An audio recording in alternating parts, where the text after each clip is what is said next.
Hi, everyone, and welcome to this week's Global Intelligence Update. Joining us this week, Ian Hatton, and we've got quite a good session waiting for you guys. And for those that don't know who Ian is, let me just give you guys a quick overview. So, our guest today has been known to disrupt his audience around the world and is notorious for awakening dreams. He is a conscious leader of authority and keynote speaker who has worked with thousands of leaders from over 100 countries. In 2022, the Professional Speakers Association of South Africa inducted him into the Education's Hall of Fame for his work. He is the author of Lead Like Morpheus, The Genius of Conscious Leadership, and co-author of Love Like Morpheus, Principles of Relationship at Work, launching in 2025 this year. He is the founder of Totally Morpheus, where his team provides bespoke and custom leadership transformation solutions for organizations that build on human genius. When he's not mentoring emerging leaders, you will find him savoring a gourmet coffee, geeking out over the latest hi-fi equipment, or wrangling with his next Zulu lesson. Ladies and gentlemen, with his talk from transformational leadership for your year around and beyond, Ian Hatton is about to get you morphized. Welcome, Ian. Thank you very much, Chris. Good to be with you and good to also be with the people who are here in the room and the people who will watch later. All very good. So thank you very much. So I'm going to kind of jump into the presentation and I am going to let's see how this works. Let's get this right and hopefully this is going to emerge as it's supposed to. Um, my goodness, it's got this reverse thing going. Is it right Yeah, now? Okay. we're Let seeing a me. green screen, and Oh, that's weird. yeah, So it's actually got this bit wrong. Give me a moment. I'm going to quickly fix that. So let me. Now I can actually see what it's doing, and I don't know why it's doing that, but I know how to fix it. So let me quickly do that. I am doing this in a slightly different way than I normally do, and the reason I am doing that is because we had some really weird stuff happening last time I presented, and we ended up with very poor quality. So this hopefully is all going to look better and be better. So welcome everybody, and we are talking today indelible influence. Indelible influence. So, what do I mean by indelible influence? Well, it's about legacy. What are we going to leave behind when we are through with this? And that in itself becomes really interesting. So feel free to ask questions in the chat, and let's see where we go with this. But we are talking indelible influence, and how do we, as transformational leaders, impact our world this year and beyond? There's Bert joining us. Good to see you, Bert. So let's have a quick look and see what am I talking about. So let's just get a bit of an introduction going, and then I'm going to ask you to add in some questions and add in some comments with an online system. So, and Chris, please participate as well with that. So let's go with this. What do you think is the key? And you don't have to put an answer in the chat, although you could. What is the key to your life's legacy? What is the one thing that is central to the legacy that you can potentially leave in your life? Is it, for example, your qualifications? Is that the key? Do we need all the right qualifications to leave a legacy? Or is it skills? Maybe it's not the qualifications, but actually the abilities, the skills, the things we can do. Or is it maybe our accomplishments? When we look back and say, oh, I did this, then, we've arrived. We've now got a legacy that we leave. Or is it maybe our vision, this incredible vision that we have? And of course, all of these things matter. All of them matter. How we made other sentient beings feel, Bert. Oh, I love that. And I love your inclusivity there of it's beyond just us human beings. And I think you're absolutely right. I think that is another one that is really important. Like all of these are important. However, I'm pointing towards something slightly different. Oh, thank you, Adila. Positive, purposeful impact globally. Those are my words. Thank you very much. I love it. So what do I think is the key? Well, let me give you a clue. It's the one thing that is essential for the following. It's essential for us transforming mindsets. The one thing. Ah, love it, Nadia. Love it. Now, all of these things that you guys are saying in the chat, I agree with, but to me, there's something underneath all of that that I want to get to. So, how do we transform mindsets? Because let's face it, the people that we serve, the people that we teach, the people that we speak to, their mindsets need transformation. So, it's essential for that. It's also essential for having tenacity that is based on our clarity of purpose. And I think that comes through quite clearly from all of the comments in the chat is this purpose. But what is underneath that? What about our genius fueled flow? What do I mean by that? You know, when we operate in our zone of genius, it fuels us, it energizes us, it puts us into a state of flow where I'll give you a simple example. For me, one of those ones is being on a stage.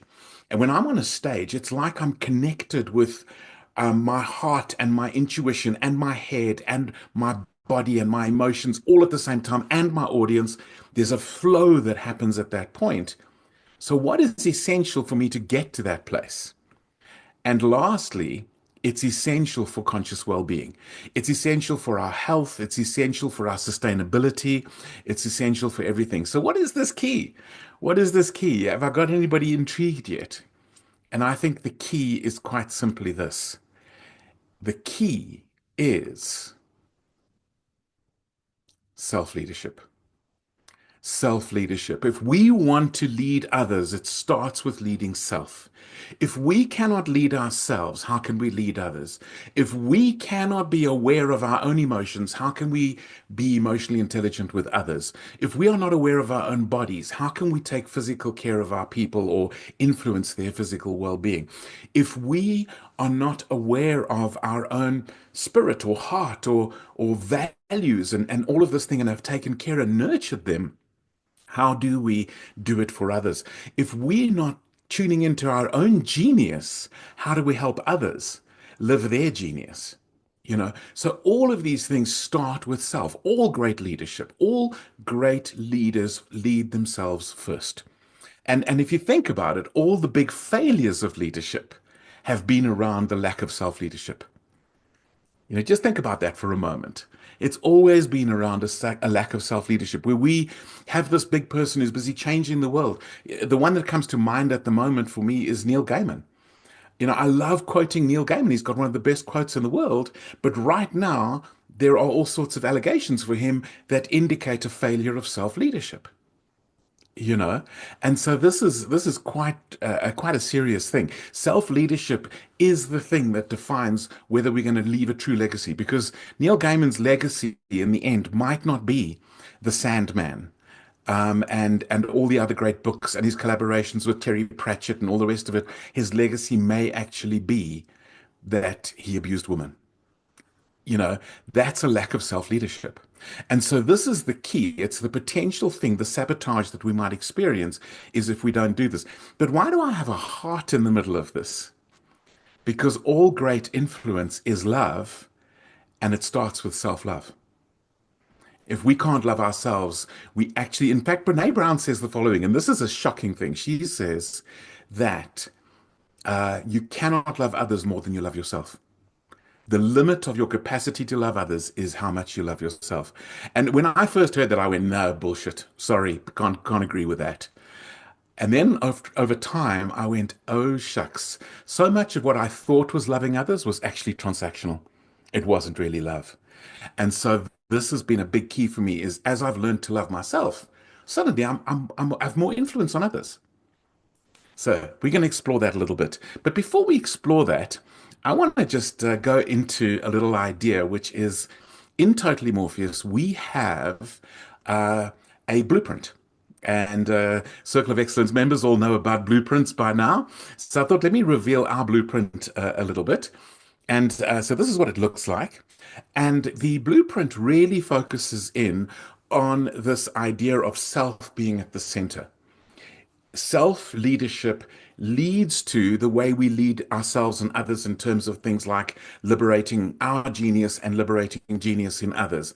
Something called, which we call awaken, or our method, which is a way that we transform our own mindsets and then transform mindsets of others, or impact, how we leverage our own consciousness to actually change and impact have other people impact their world through being more conscious. And then the next part around that is the what we call the team leadership, or the community leadership, where we have a why. What is this conscious connection that brings us together as a team? Who do we have? Who are these people? What's their genius? What do they need to thrive? How? How do we want to be together to have an impact as a team or as a group? And by the way, that's teaming. Could be with a client, it could be with your own team, it could be all sorts of possibilities.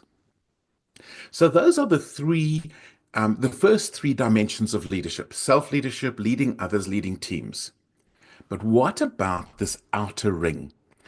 This outer ring has us with three components, and we call all three of these transformational leadership. So beyond leading self, others, and teams is leading transformation. And I truly believe every Circle of Excellence member is a transformational leader. And so we're going to talk a little bit about that. And the first facet of this is change leadership. We need to be experts in change leadership, which means building a change champion team. And that's why we call this particular one championed change. And that is one of the things, I'm not going to delve into that, but I just want to explain. That is with the first facet of transformational leadership. The second facet of transformational leadership is building the compelling culture that we want in everything that we do, in our own organization and in our client relationships. What is that culture? How do we make that compelling and lasting?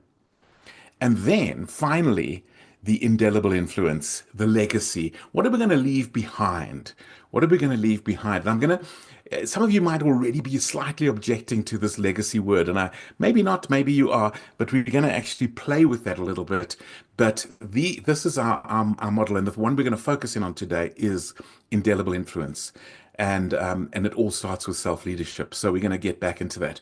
So what I'd like you to do is I just want to make sure I'm on the right slide here for you so that you can join. I'd like you to join us on our slides where we have this QR code, or you can go to, and maybe do this on your phone, or you can do it in another window, whichever works best for you, but the phone works really well using the QR code. Who's already put your word up there. If there's another word a word that's already up there now that you'd like to emphasize, type it again so it'll become bigger. Anybody who adds and you can add new words as well. So I love the words that are here already. We've got transformation, impact, influence, change, life, memory. If there's any of these words that you feel like that's actually the key for me, type it again, it'll get bigger. Or if there is a word that you feel is still missing, add that one in as well. You've got options to participate multiple times. Ancestry, wow. Okay. I love it. I love it. And Sam, welcome to you. So anybody else, feel free to add in. Sam, you can see the link in the chat if you want to participate in this word cloud. And please take any of the words that you particularly like and retype it, and that word becomes bigger. Or add any other words that you think we're missing so far. Remembrance, nice one. Nice one. Let's get a few more going. Influence. Yeah, that's probably my favorite one. Okay. Oh, there we tapped on the screen. Positive, purposeful impact. That sounds like Adila. Thank you, Adila, for that one. Influence again. Okay. Influence is getting bigger. Life is also getting bigger. Transformation. Oh, impact. Impact is also now slightly bigger. All right. So, one of the reasons that I do this little exercise is that I sometimes encounter leaders who say, no, no, no. I'm not about legacy. Legacy is something that will happen maybe after I'm dead or something like that. And I'm not arrogant. I'm not going to be so arrogant as to think I want to leave a legacy or I am building to leave a legacy. And then I ask them a very simple question, which is this: do you want to leave the world the way you found it? And every one of them says, no, no, no, no, no, I'm here to make a difference. I said, that's legacy. That is legacy. So it's influence, it's transformation, it's change, it's impact, it's life, it's memory, it's actions, it's story, it's ancestry, it's remembrance, it's all of the above. So thank you very much for that. So I'm now going to go on to just start getting into the meat of what I wanted to talk about.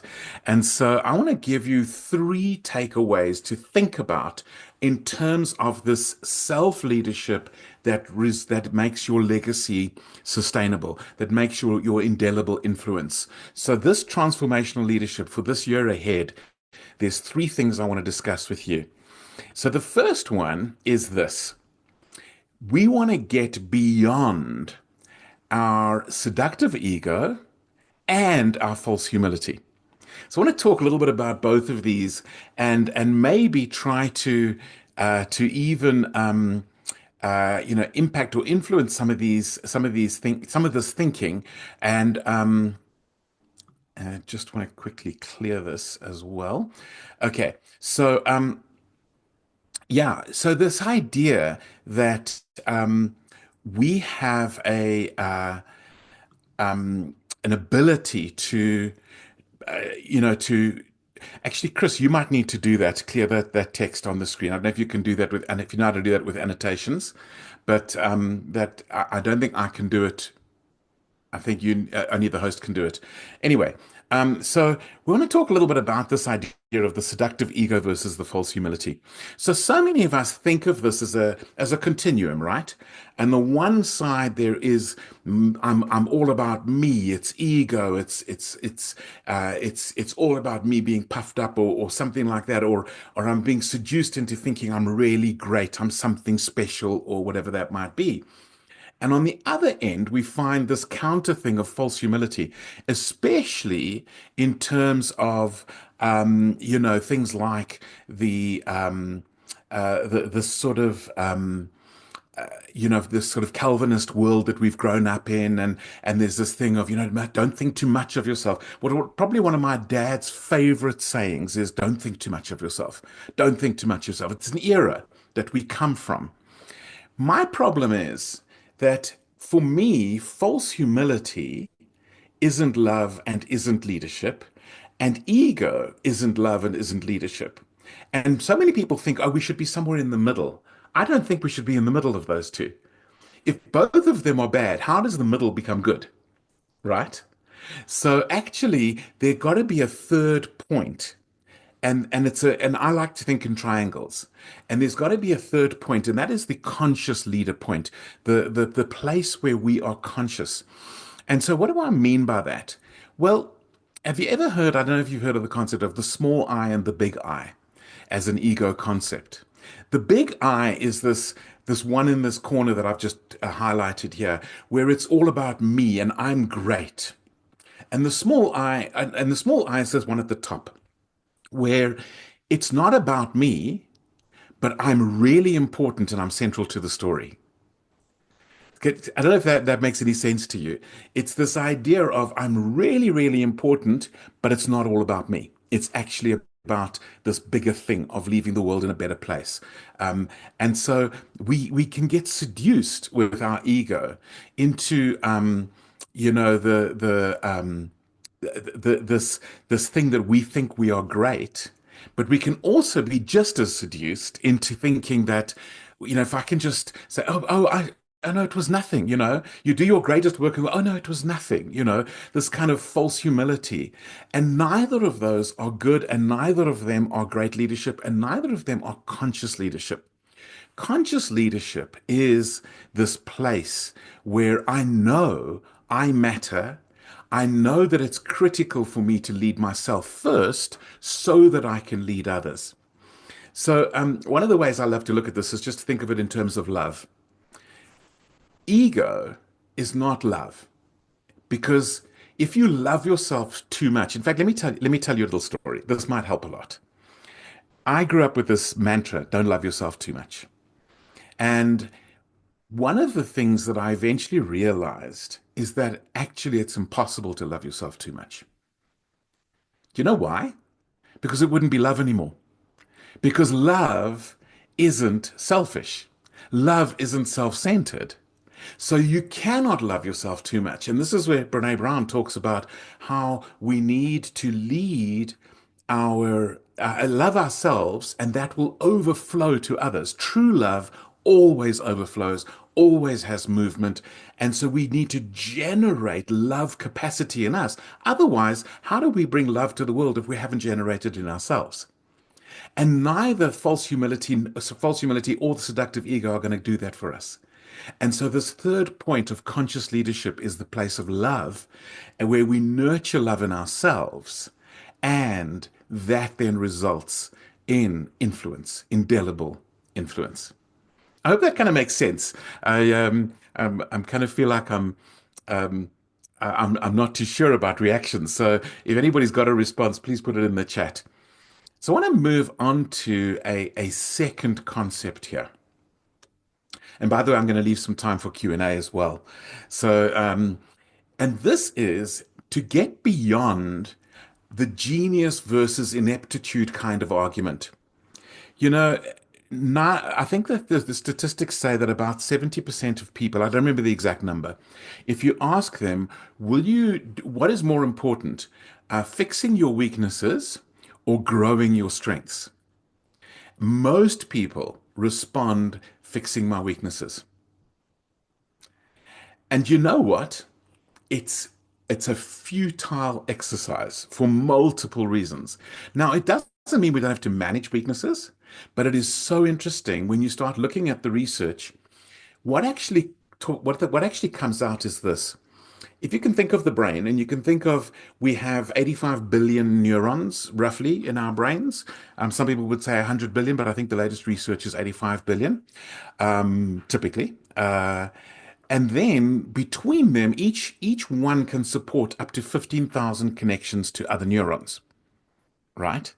So this means that the possible wirings of the brain could be as high as 85 billion to the power of 15,000, which is 85 billion times 85 billion times 85 billion, 15,000 times. Okay, so every single person has a unique wiring in their brain. And this doesn't even get to our fingerprints and our retinas and our voice prints and all the other things that are unique about us. But we all are unique, which means every single person has something that they can bring to the world that nobody else could bring. But we are so stuck in the mindset that success or legacy is about fixing my weaknesses or my ineptitudes. So let me tell you like a little story. So imagine if your brain wiring is a wiring for creativity, people, very strong people connection, great interpersonal skills, and that your whole wiring is just oriented that way. Maybe you even have talents like empathy, where you can intuitively experience other people's emotions, or relator, where you build in-depth, long-term trust relationships, or whatever it might be, or maybe ideation, which is all about creativity, right? And if that's your wiring, should you be spending time trying to become an accountant? And I mean, it's just like it's futile because you'll never be a good accountant. You know, and this is and here's what the research on the brain says. So I've spoken about these synaptic connections. What it shows is, yes, we do have neuroplasticity. So our brains can change, we can shape them, we can grow, we can gain knowledge and skill and all sorts of things. So it's not like this wiring is fixed. However, here's the key. Where you trying to change your brain. So let's say, for example, you're trying to change from being an artist to an accountant. Okay. It's like you're trying to hack your way through a overgrown jungle. But if you want to take being an artist and become a better artist, it's like, or you already have a 4-lane highway and now you're making it a 5-lane highway. It's so much easier. And so that's how the brain works. It's much easier to grow a strength than to try and fix a weakness. In fact, there is an absolute ceiling on how much you can do to fix a weakness, and there is limitless possibilities on how much you can grow a strength. And so we need to get beyond this argument that we go, "Oh, I need to fix my weaknesses, and oh, I'm so bad at this and I'm so bad. What are we doing when we say I'm bad, I'm bad, I'm bad? We're programming ourselves to think below the reason we're here, the created genius that is in us. And what we really want to be doing is investing in the genius. Now, this doesn't mean, for example, that if you're running a business and you really, suck at doing the books, that you just go, oh, well, I suck at doing the books, so I just won't do the books. And then next thing you get closed down by SARS because you haven't done your submissions and all this kind of thing. So what do we do for weaknesses? Well, there's a whole theory on this by Marcus Buckingham, and it's a hilarious video. I've watched it about 30 times. And he talks about how the most controversial statement he's ever made as a leadership guru is, he doesn't use the word guru, by the way, as a leadership authority. One of the most controversial, or the most controversial statement he's ever made is discover what you don't like doing and stop doing it. Discover what you don't like doing and stop doing it. And people kind of freak out because it is so contrary to our conditioning. But he then starts to go out and see, well, what are the possible things that we can do? Well, one of them is, and I've done this, where I've stopped doing something and it's had no negative impact whatsoever. The only reason I was doing it was because I thought it had to be done. And I stopped doing it and it just didn't have any impact. For some of us, that might be social media. For some of us, social media might be critical. It depends on where your business is and what you're doing. So that's number one, just stop doing it. Number two, partner. Partner. And one of the great examples is in this room. Chris is got so many strengths in areas where Mike and Lundy don't. And so their areas of weakness, they leverage off Chris. And Chris is a genius in those areas. And this is just a typical example of discover what you don't like doing and see if you can find someone where that thing you don't like is their genius. And that is a thing. So partner. Another example, by the way, is you've got something you don't like doing and you don't want to do, but it does need to get done, and you don't like doing it. But could you use one of your strengths to kind of overpower it? And the classic example is the administrator who hated doing expense claims. And she really despised them. And then one day she realized that one of the things that she loved was being competitive. She loved being competitive. She loved measuring things and getting better and better and better. So what she decided to do is once a month when it was expense claim time, she would test how quickly she could do the quantity. So see how many expense claims in what period of time, and every month try and better the record. And you know what? She started to look forward to doing expense claims. Not because she was a very systematic person, but because she was a competitive person. And you see, this is another thing is that we think in this world that there is this one best practice way of doing things. And it's not true because we're all unique. There are basically best practices that are unique for each person. And so this idea of getting beyond this ineptitude genius battle is number one, accept that you have a genius. Every single one of you has a genius. Remember that. And number two, partner or get away from this mindset that life is about fixing your weaknesses. Some of you will believe you've evolved. Some of you will believe you were created. But either way, what the science actually says is fixing weaknesses, a fixing weakness mindset is actually going to get you maximum to mediocrity. And you cannot have legacy from mediocrity. Embracing your genius and growing it, that is the path to legacy. So, beyond this argument, let's embrace our genius. Every one of you is a genius. Every one of you has a genius that you can bring to the world. Now, the third one is this: the journey versus the purpose, the destination versus the purpose. I don't know how many times I've had purpose conversations with people, and it's fascinating. I've been doing these kind of conversations for 30 or 40 years now, and so many people struggle with purpose. And then, of course, there are these wonderful little tricks. People say, "Okay, if money wasn't the object, what would you do?" Until I had a friend come to me and say, "You know, when people say that, I feel completely disabled." And I go, "What do you mean?" He says, "Well, you know, he thinks money might be part of his purpose." And so I go, "Okay, so if money was the object, what would your purpose be?" "Oh, he'd be a serial entrepreneur because that's what he loves doing." And he has been that, by the way, and he's been living his purpose by being a serial entrepreneur. And so this whole idea, people struggle to find purpose and find out exactly what it is. And I think it's really a combination of genius, which we already know about, and journey. So much of what we go through in life, we think of the journey as the mistakes and the failures and the places where we went wrong. I think our entire journey is a pointer towards purpose. Let me give you a very specific example. And some of you will have heard me tell this story before, but I'm going to tell it again. And the story is this. I left the IT world in 2002 after a very successful IT career culminating in time at Microsoft. And I was very aware of the big failures of leadership, including my own. We can be very honest about that. I had some incredible failures of leadership myself. And and having that knowledge and that experience, I then completed a master's in organizational leadership, and I was ready to change the world, right? Well, we all know how that goes. The world did not change. I had failure after failure after failure, including culminating in 2011, leaving my business to my business partner, even though I was the founder, um, having going through a divorce, and actually leaving the spiritual community I've been involved in for more than 15 years.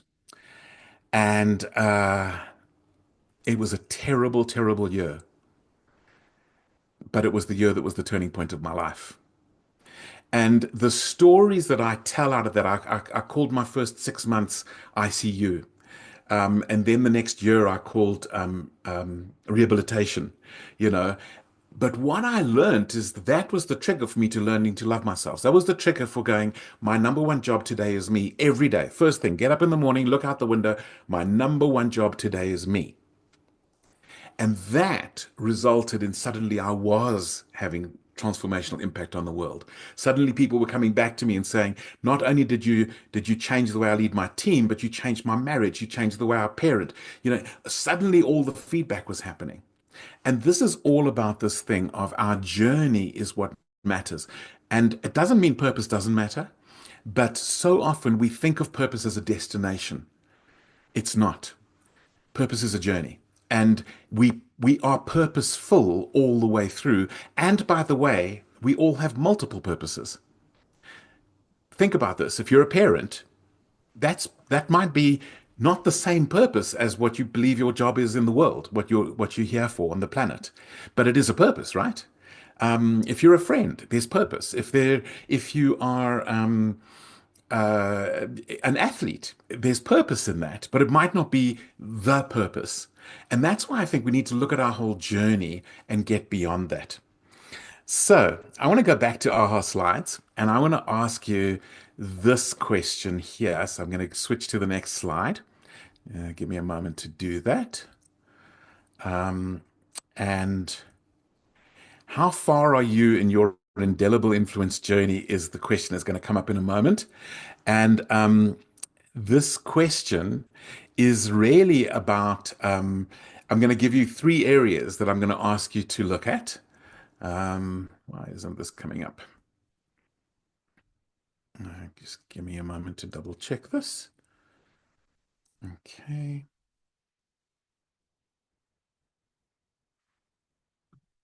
Oh, okay.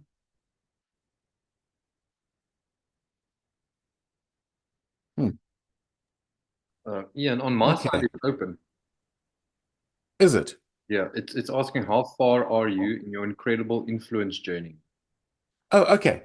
Okay, so cool. If you can have a look at that on your phones, then, um, and uh, and then complete this. There's three different questions, and they're all on on a 5 point scale from "I'm still shackled" to "I am liberated." So these are the questions in these three areas that I mentioned to you. And maybe I can just give you an idea of what I mean by this. So let's take the ego versus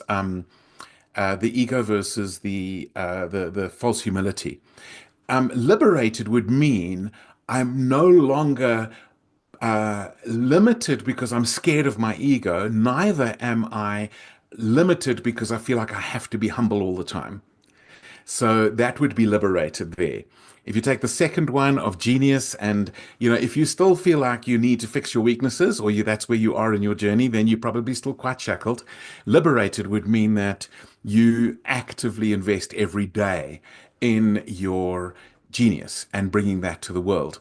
And then on the purpose versus journey thing, if you kind of are still like, oh, my journey is just all the failures and how much I haven't lived my purpose, then you're probably more on the shackled side. But if you're realizing that actually everything that has happened in your journey is your legacy, is your purpose, then you would put yourself as more liberated. So those are the ones. Okay, so I see. So let me tell you what the answers are. The highest score by far is the beyond the seductive ego and false humility. Brilliant. They're an average of 4, and then followed by let me get the other one. And equal to beyond the journey versus purpose argument. And the one that is the lowest score by far is the genius versus ineptitude. A lot of people still focused on fixing weaknesses. Okay, very cool. I'm going to just bring up a little challenge and then actually let's get to the questions. So let's get there. So here is the conscious leadership challenge. As a conscious leader, you always lead yourself first and others second to indelibly influence your world.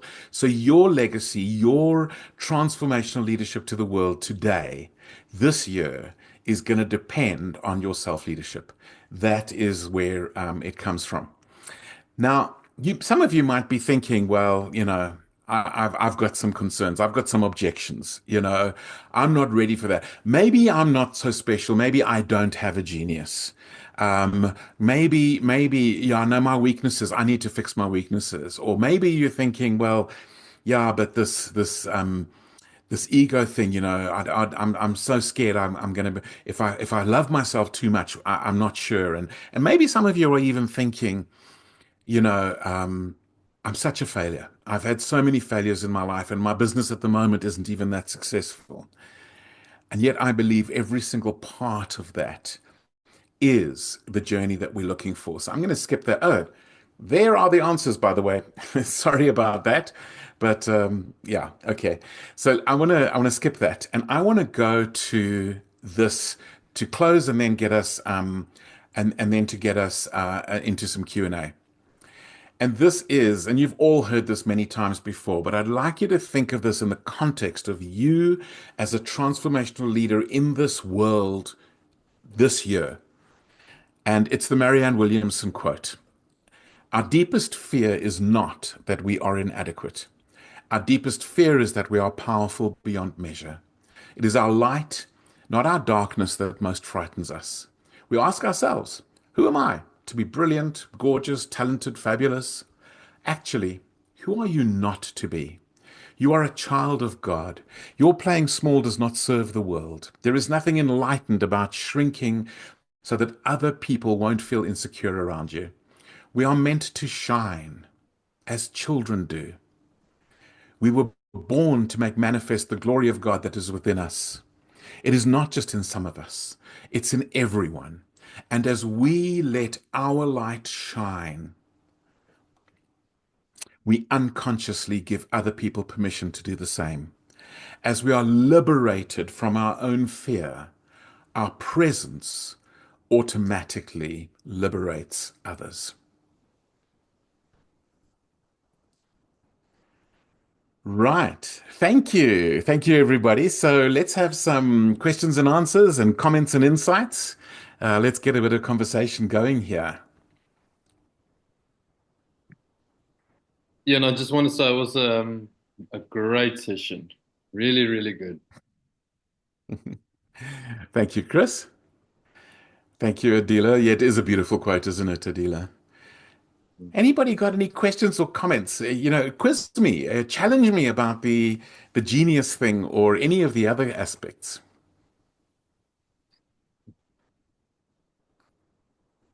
Looks like we're all in awe at the moment. Well, let me add a little story. And the story is this, a little bit of the story of my own discovery of genius. So, I did when I was working at Microsoft in I think 2001. Yeah, 2001. This new book came out called Now Discover Your Strengths. From the Gallup organization, from Marcus Buckingham and Don Clifton.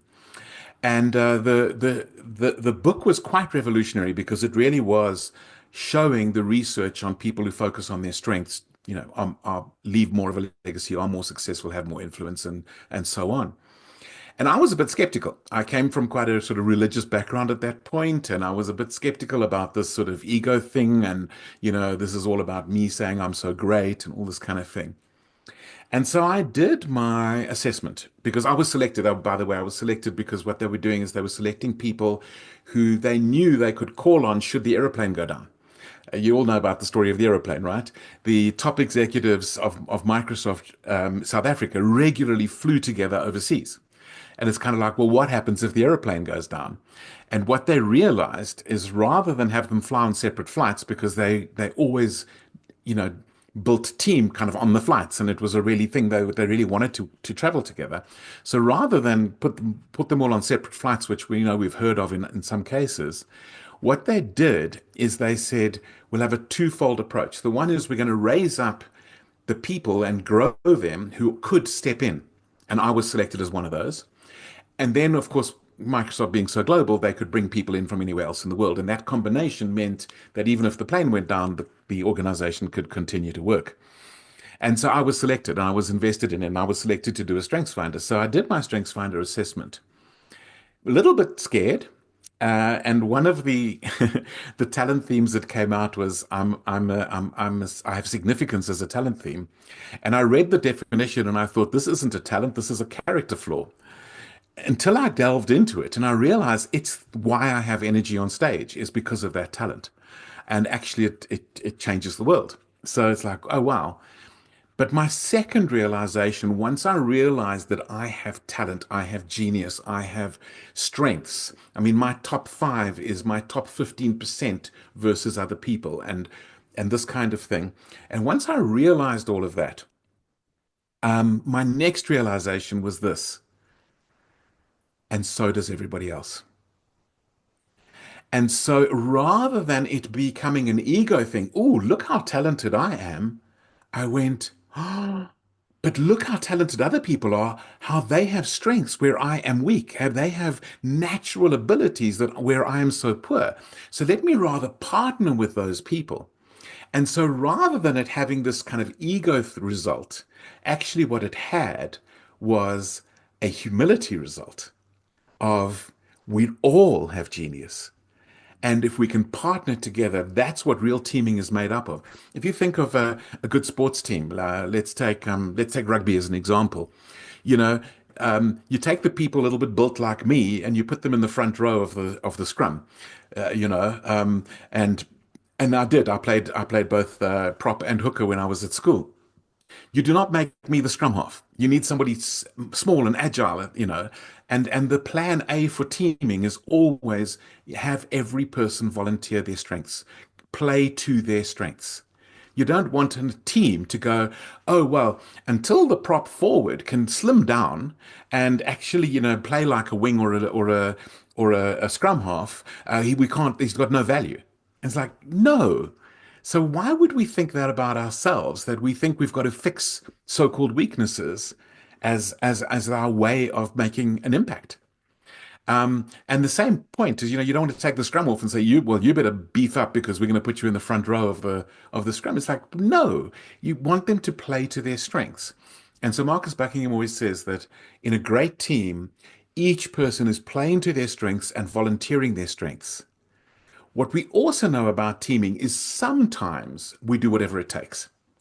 And that's the story of when the scrum half is under the scrum and the prop forward happens to be the next person, he'll play scrum half for that moment, you know.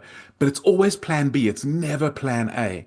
And what are we doing in our lives in terms of plan A and plan B?